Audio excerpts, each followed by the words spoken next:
MV হন্ডিয়াস থেকে ছোট নৌকায় করে ধাপে ধাপে তীরে নেওয়া হচ্ছে যাত্রীদের। সবার মুখে মাস্ক, পরনে পিপিই।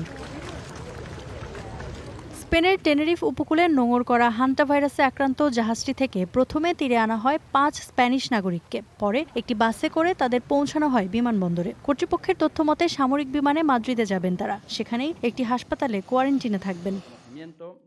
যাত্রীদের মধ্যে সবাই সুস্থ আছেন বলে জানিয়েছে স্পেনের স্বাস্থ্য মন্ত্রণালয়। সোমবারের মধ্যেই সব দেশের নাগরিকদের নিজ দেশে পাঠানো হবে বলে জানিয়েছে স্পেন। কারো শরীরে হান্টা ভাইরাসের কোনো উপসর্গ দেখা যায়নি। স্বাভাবিকভাবে যাত্রীদের নামানোর কাজ চলছে। প্রথমে স্পেনের নাগরিকদের নামানো হবে, পরে ধাপে ধাপে সব দেশের নাগরিকদের নামানো হবে। সোমবারের মধ্যে সবাই নিজ দেশের উদ্দেশ্যে রওনা হয়ে যাবেন।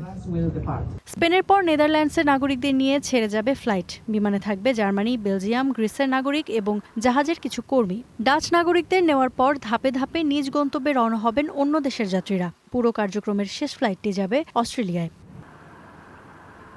হান্টা ভাইরাস শনাক্ত হওয়ার পর বিশ্ব স্বাস্থ্য সংস্থা ও ইউরোপীয় ইউনিয়নের অনুরোধে যাত্রীদের সরিয়ে নেওয়ার দায়িত্ব নেয় স্পেন। এরপর বুধবার কেপ ভার্দে উপকূল থেকে স্পেনের উদ্দেশ্যে রওনা হয় জাহাজটি। রোববার ভোর 6টায় টেনেরিফের গ্রানাডিলা বন্দরে নোঙর করে জাহাজটি। তবে জাহাজটি সরাসরি তীরে ভেড়েনি।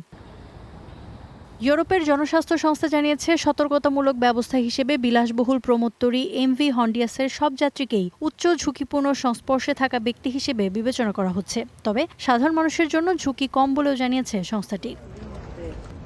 Iffat Ira, star news.